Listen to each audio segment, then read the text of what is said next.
Hi, hola, buenas tardes a todos. Aquí estamos un día más en Spain Eurovision Info y hoy tenemos con nosotros a Eliana Gomez Blanco. Hi, thank you so much for accepting our Hello. invitation. Thank you for inviting me. Our pleasure to have you here with us. And yeah, so you are not unknown for the Eurovision world because you represented Malta already in the 2019 Junior Eurovision, and we can talk more about that later. But now let's focus on this year. So you are one of the 40 contestants for this year MESC 2023 to choose the Maltese entrant for Eurovision 2023. And first of all, I would like you to ask you how did you introduce yourself as a singer, and what are your influences in music, and also what made you enter this competition, and what are your expectations for both MESC and like Eurovision. Um, I have been singing for 12 years, so it's since I was 6, and now I'm 18, which is wow. I don't know how I'm that old already. um, I think music. I've always loved Harry Styles, so I think he inspires me a lot. But for this song, um, I love also Caro Emerald, so she inspired the song. And when I contacted my author and composer, I was like, I would like something which isn't so common to hear nowadays, and maybe some people will hear it as old-ish kind of, but I really like that style of music, and so I wanted something completely different from what I'm used to. And I think that also kind of pushed me forward to enter this year's Malta Eurovision, because it's something different. It's something which we haven't heard of, I think, for quite some time. So I wanted to bring something different. Yeah, nice, perfect. So yeah, now more talking about your song, and we will talk more about your song and the style of the song and everything. So as we know, you are competing this year with a song called Guess What? And for what we can, we already saw it on the first quarterfinal last Friday, so 2 weeks ago almost. And Exactly. from what we can listen, it's a very like as you say, like classy and Yeah. musical theater like song, and the lyrics are quite interesting. So can you tell us a little bit more about the songwriting process of the song? Like as you said already, like you had inspiration for other arts from other Yeah. artists, from older artists, from other years, like not current. So yeah, what inspired you to write the song, and also what the song means to you? What do you want to? What's the message of the song for you? The song was kind of a bit of a challenge from all aspects. Although I chose it and I chose the style of it and everything, and it was written for me, I think it was a bit of a challenge. We first started with the style of the song, so both music and lyrics. And I'm not a very out there person, although I'm very talkative. I'm very shy when it comes to certain things, and I'm very quiet, and I don't like being in the spotlight so much. So this song is the complete opposite of me. And so it's about this person who wants to be big in all aspects of the theatrical world, and music, singing, dance, everything. And I think it's interesting because it's kind of helping me get out of my shell and go to do something completely different than what I'm used to. So that helps a lot, and I think it's interesting because I chose to do it in a very big festival. But it's really helping me, and even the author and composer, this is all new to us, this style of music. So yeah. Yeah, that's nice. I mean, yeah, as you said, like you are a little bit introvert or like shy, but then on the stage you look very confident, and it's yeah, it's like some artists they have that also like that character, I would say, Yeah. like, and that yeah, I don't know, personality, I would say. Some people, like, you can see that they are like really confident outside and inside Yeah. the stage, but yeah, it's interesting. So yeah, When I'm on we stage, can I'm a whole other person. we can see that it's like in what you could show like on that quarterfinal, which was like Yeah. very not a performance. It was more like a Yeah. static and more like focus on the boys. We could see that I could already like see a little bit like a hint of what the performance will be with your outfit and the gestures and everything, you know, like I could see. So yeah, about as I said, like you already performed, we already heard the song, you already like show the world the song on the first quarterfinal. But what kind of performance can we expect on the semi-final? Because I guess that with such a playful song, you will have like a storytelling or like some like character, like embodying some character or something. That's what I imagine from your performance, because it's quite like a musical theater number. I don't want to say too much because, you know, hopefully you'll get to see it in the semis and maybe in the finals. We'll have to see about that. It's different. It's very different even from the quarterfinal. There are hints of it, but it's going to be something like which people have never seen me in. I have never seen myself in. So it's going to be very interesting, I think. And I'm very excited. Yeah. Nice. I can't say a lot. I'm not going to say a lot. Will you be on your own on the stage or someone will be with you? Maybe. Okay. Maybe. Okay. Someone's going to be there for sure because there's going to be a camera person on stage. So now I'll leave it up to your imagination. Okay, great. And now talking more like about Eurovision. Like, for example, imagine that you win a MESC 2023 and go to Eurovision. Would you keep the performance the same, or would you make changes to adapt it to the bigger stage, or even change the song? Because we know that Malta sometimes change the song for the final. And what would it represent? What would it mean to represent Malta again in such a big contest? Because when you were there, you were 15, right? On Junior. I was 14, almost 15. Yeah. Okay, yeah.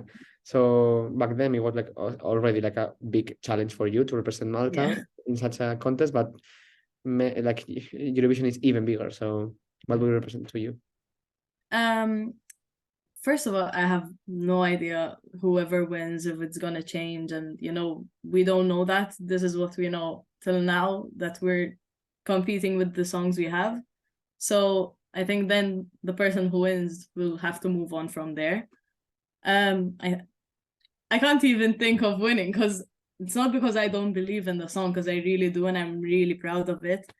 But wow, I mean, last night I was thinking how I still can't process the fact that I went to Junior Eurovision. So if that happened, I mean, I would be really grateful and wow. Yeah, I can imagine. It's a big deal, you know, like Yeah. for such a small country as Malta, for example, also. Yeah, and that being a fan of Eurovision myself, every year I'm in front of like giving my points at home, and then me and my mom say comparing them and saying who passes the ones we liked most. So being in it would be wow, amazing. Of course. And now talking about the competition this year, it's a big competition, so you cannot even like start thinking, oh, I'm gonna represent Malta, as you said, like because now you are focused on the big competition that is gonna be MESC 2023, because normally there are like 20, 25 competitors, and this year is like 40. So there are more steps until you get to the stage. But we know that this year you are amongst some strong contestants and big names, such as, for example, Brooke or Maxine. How do you feel about the competition this year in MESC? Because we know that Malta is a small country, and also like you've been in the music industry of Malta since a couple of years, because you already competed in MESC, so you will know like other competitors from other years, like I don't know, Destiny, for example, or like people more closer to your age. Yeah, so how do you feel about the competition and all like MESC this year? Honestly, when there are really big names, you impress yourself even more, because out of all those people, you know, I'm amongst them, and being able, even like when we have shootings and stuff, being able to talk to people who are so big in Malta, you know, I think it's a very nice thing, because they inspire you to kind of work even harder to get to the place where they are, you know. It always inspires you to keep on going. So honestly, I think of it as a really good thing, because it keeps on pushing you forward to work even harder than you already do. Of course. And now talking more about like your previous like Eurovision experiences. So as we know, you competed in 2019 with your song We Are More. And how was the whole competition? How do you feel representing Malta at such a young age? Like, do you feel prepared? And now, do you think that helped you to get like more on track for this competition this year? And what are your memories from there? I think it helped me a lot, and even some people who I used to speak to when I was back in junior, they kind of contact you back, and all the memories come back, and like the overwhelming feeling, it just all floods back into you. So I think that's really nice, and I think it did help me because being at such a young age, having like not pressure, but going to such a huge competition with all those people, that helps you kind of like, I did it there, I'm gonna do it again, and I'm gonna do it even better this time. So yeah. Nice. And so from back then, do you still talk with any of the contestants from that year? Or because I know that you were like a great group and you were close to each other, because then after, for example, the year after, it was like COVID and everything. So of course the other, like the next like editions were a little bit more difficult to connect with the contestants and stuff. But are you still in contact with any of them, or have you received any like messages from them or something? Yes, we still have a group chat. We did it back in 2019, but we still have it, and every now and then we still send messages. And even when it was my birthday, Mila Moskov of North Macedonia, we were like big friends. Yeah. And every now and then we still send messages and kind of catch up with life and what's going on. So yeah, we're all pretty much still in contact with each other. Nice, that's cool. And now about adult Eurovision. How do you feel about Eurovision? Like, because of course, like, you are a follower of Eurovision, you already experienced one junior Eurovision. So do you have any favorite entry from both Malta or international, for both junior or adult? Which are the songs that you like the most, or you more remember, like most remember? I think the song which I like, the first one which pops up into my head, is always Rhythm Inside. I love that song. Since the first time I heard it, me and my cousin were just like screaming, and my grandma was like, okay guys, take my phone, you can vote as many times as you want. So, amazing. and I collect vinyls, and I have one of Måneskin, and it's signed. Really? And I had bought it before they even won, before even the competition had begun. Wow. Yeah, but where is it? It's somewhere here. Did you meet them? No, I bought it online. Okay. It was like signed by Måneskin. I was like, Ma, I need it. I'm gonna get it. I need it. Somewhere. I'm pretty sure it's somewhere here. I can't find it right now. Don't worry. Yeah. And from Malta, what's your favorite song? Your favorite? Let me think. I really like Angel by Chiara. Yeah, I said it last time as well. Yes. Like, that song is one of the ones I remember like early on.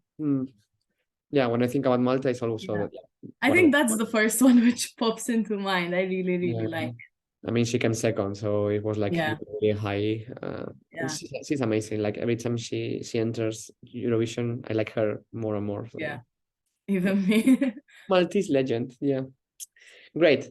So thank you so much for answering our questions, and we wish you the best luck for the semifinals. That we are sure that you will go through, and we can wait to hear your song live and see all the performance, and who knows, maybe see you in Liverpool next May.